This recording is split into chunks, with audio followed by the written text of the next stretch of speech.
So you guys yesterday, you sort of looked through and went searching for subject matter that you have in your space, in your world, wherever you are, and took photographs of sort of potential subjects that we're going to use moving forward. And one of the things when you find a subject matter is, sort of knowing how to photograph it, knowing how to frame it, knowing how to capture it in an interesting way. And Ansel Adams always said a good photograph is knowing where to stand. And it's true. It's also knowing where to put your camera. And when I talk about composition, whenever I say that word, I'm talking about the placement of all the stuff in your frame, the layout of your photograph, so to speak, using those elements and principles as both ingredients and sort of recipe. We will be talking more about the elements of art and the principles of design in and as they relate to photography. But for now, we're going to focus on sort of the basic rules of composition, which are in place so that photographers know how and where to put all the stuff in their photograph. It sort of helps us as photographers place important elements so that people's eyes are drawn right to them. And there's lots of different ways that people do that. There's lots of rules of composition, and we can break them or follow them. It's really up to us, but it's a good idea to know what they are. We're just going to focus on a couple. One being the rule of thirds, which is pretty much the most basic one. And really what you have to remember about the rule of thirds is that you just sort of divide your image into thirds by, into 9 segments. And then important elements, important pieces of your photograph go on the intersections of your photograph.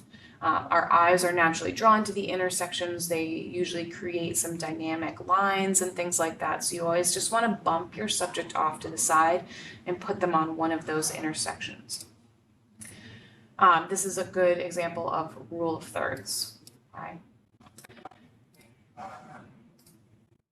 The next example, or the next sort of compositional rule, is called fill the frame. And it basically is, if you don't know how to photograph something, just get close. Don't give us any background.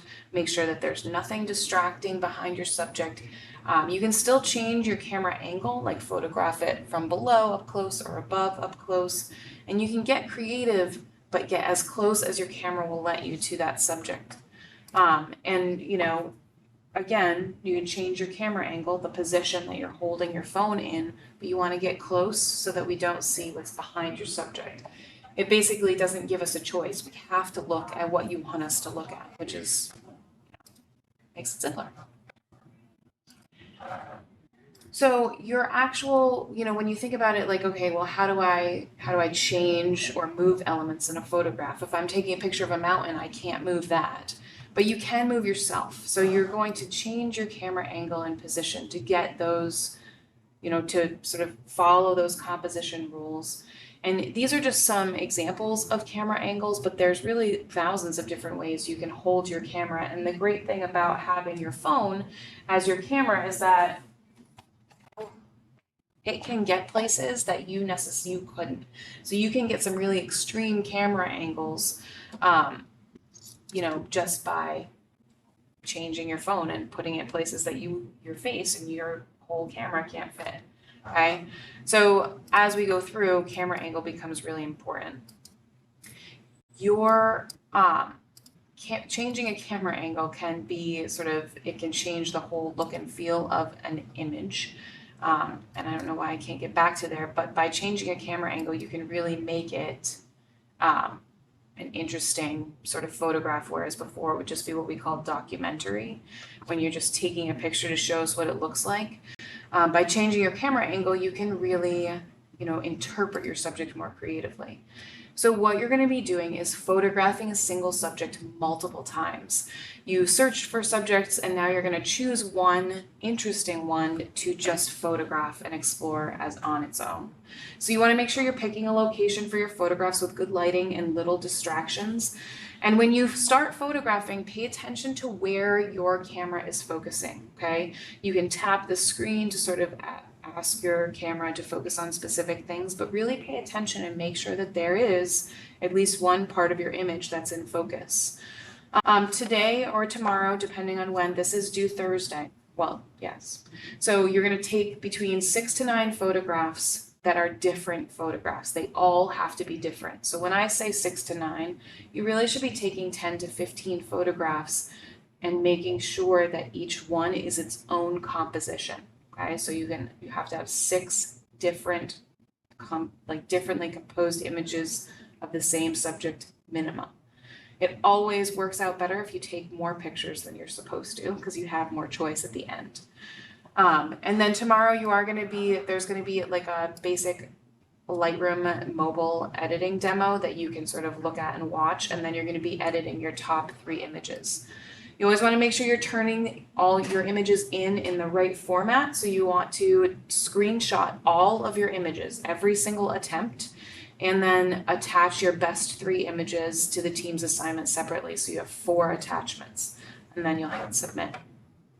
But that's what you're working on sort of for the next couple of days. Your first job is to obviously finish your first remote assignment, which was finding subject matter. This is due on Thursday. And these are some student examples, just to let you know, variety is the key here. You want to make sure you're taking images that look different from each other of the same subject matter. You also want to think about background. You can, if it's a smaller subject, you can move it to a place with a really nice, appropriate background that kind of adds to the overall feel of your look, of your image. And you really want to make sure that if you're photographing something simple, that you get creative with the distance, your camera position and angle. Distance to your subject matter really, really, really can make or break this assignment. If you stay the same distance away from your subject and you change your camera angle, your subject's not really going to change that much. You need to change both your angle and your distance to your subject matter. Okay, it's important to change both of those things every time, not just one. Pets are really great things to photograph if you've got a pet. Just make sure you're bringing them to a place with a lot of light because they tend to move. So you want to make sure that you're bringing them to a really bright spot so your camera can photograph them.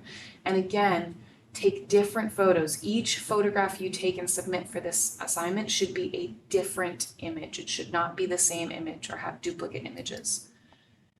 If you're using really complex subject matter, you want to avoid repetition. Like down here in the bottom right-hand corner, those images are way too similar to be presented as final images. Variety is key, okay? So that is pretty much it.